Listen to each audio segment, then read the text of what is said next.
Whatever President Trump's weakness is, the office of the presidency itself is unworkable.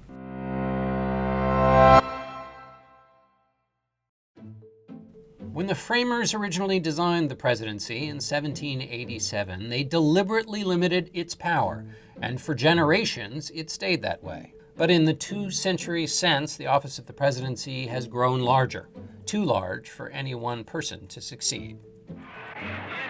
Roosevelt's Reorganization Act of 1939 was the first change to the presidency.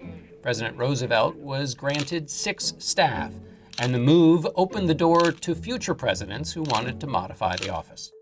Since then, the presidency has ballooned. 400 people work in the White House. 2,000 more work in the executive office of the presidency. And 3 times as many people work in civilian agencies as they did in 1940. Everyone is jockeying for the president's time and attention. There is a constant line of people trying to get into the Oval Office. The world has grown more dangerous since 1787, and even since the Second World War. Terrorists and rogue states challenge the president each day, requiring a president's daily attention. The demands of the public have also changed. Presidents were not expected to respond to every single natural disaster.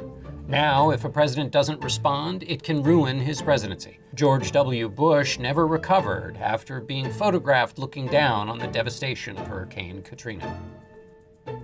The most insidious change to the presidency is the way presidents are elected. The founders didn't want presidents to run for office at all.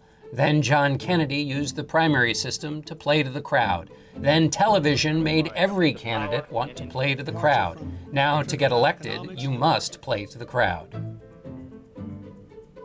Instead of looking for proven politicians, voters want candidates who promise to do things differently.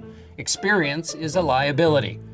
And rather than voting based on whether a candidate has the attributes for the job, voters look for the ones who have the strongest divisive rhetoric. We are left with an office that is set up for failure.